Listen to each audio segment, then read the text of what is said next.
Tatjana, teie olete Eestis juba päris pikka aega ja oletegi eesti keelegi omale kenasti selgeks saanud selle ajaga, kuid see pole see, millest me tulime teiega rääkima. Rääkima tulime sellest, et te elate Haabersti ehitatava ristmiku ääres, kus päris paljud inimesed on mures selle pärast, mis toimub.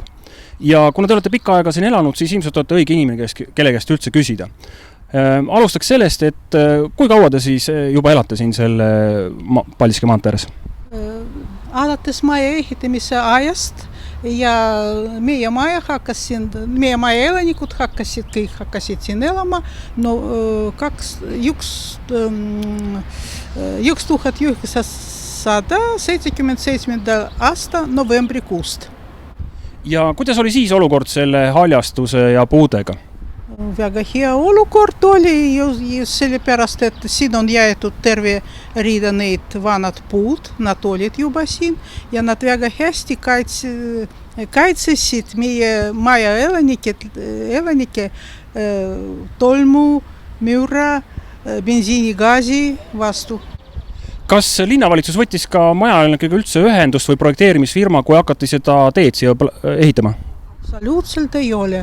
Meie maja inimesed just oli huvitatud sellest. Mina olen siis majas korteriühistu juhatuse esimees esinaine ja koosolekutes inimesed tundsid huvi, kuidas see tee läheb ja selles kevadel oli see visualiseerimine, kuidas see tee läheb. Ja pole juhte vihje selle kohta, et see tee läheb just meie maja lähedal ja kõik neid puud hävitatakse ära. Tegelikult võime öelda, et ju teie siin mitme maja elanike suhtes on ju väga suur sigadus korda pandud, et kõigepealt raiutakse maha need puud, mis on kaitsevad teid maanteest ja tagatippu tuuakse tee ju üldse teile vastu akent. Ja tõesti nii ja just see oli nii ootamatult. 25. mai me oleme näidud, et kõik neid puud on juba hävitatud. Tatjana, teil on näpu vahel ka üks leht, et äkki tõstate selle kõrgemale, näitate vaatajatele ka. Et selle lehe nimi on Roheline pealinn. Kas selles rohelises pealinnas, mis lubab tallinlastele rohelist pealinna, on sõnagi juttu sellest puust ja teie olukorrast? Mitte juhte sinu, mitte juhte tähte selle kohta. Nii et viimasest rohelisest pealinnast ega ka varasemast me ei leia teateid sellest, et teie elukeskkond läheb siis jutumärkides rohelisemaks? Oli muidugi info, et Haabersti ristmik ja see viadukt, aga sellest, et meie elukeskkond halveneb nii õudselt, sellest absoluutselt ei olnud mitte midagi. Ja on ka nüüd praegu äkki võetud ühendust, et mingit kompensatsiooniplaani või mingit alternatiivset lahendust? Ei ole. Ja kuidas siis teised majaelanikud peale teie vaatavad olukorrale, et kas mõned juba pakivad kohvreid või mis plaanis on? Kohvri nad muidugi ei paki. Siis asi on selles, et inimesed, kes elavad kaua, nad on nii harjunud siin elada, võib-olla edaspidi nad pakuvad kohvri. Aga need inimesed, kes on ostnud korteri, üks aasta tagasi, isegi 5 aastat tagasi, nende ei ole nii palju raha, et osta uut korteri.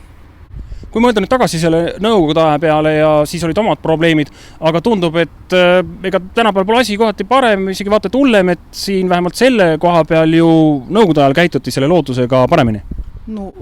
Vähemalt siit lokaalselt just oli niimoodi, siis neid majad kuni 165 maja, see, mis seisab perpendikulaarse, see oli kõik kooperatiivi majad. Ja sel ajal me oleme maksnud nii kõva raha selle korteri eest, kui võrrelda see keskmise brutopalkaga.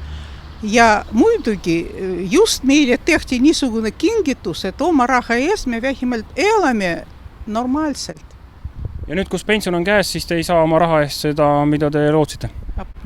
Muidugi, pole võimalik. Ja kõige peal, et meil on väga hea maja ja kogu aeg on kulutused, et ostan korteri teie majast.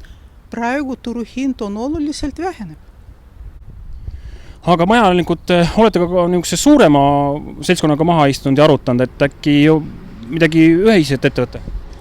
Asi on see, mina juba ütlesin, et inimesed kurbavad, inimesed nutavad, vaid nad on nii kartlikud ja nad ei ole nii julged, et mingi kampaania see korraldada. Lihtsalt see on, vabandage, te pärast võite seda ära lõikata, vaid Eesti rahvas on nii kartlik. Nad kannatavad kõik, mida Eesti rahvaga teevad, nad kannatavad kõik, eks ole. Et see teie võitlus on pigem see, et te toote siin puuvalvajatele partisanide siis vanaemade ja emade moodi süüa? Ei oska öelda. Aitäh ja loodame, et asi läheb paremini, kui ta praegu on. Loodab ja lootus suureb viimaseks. Tänud.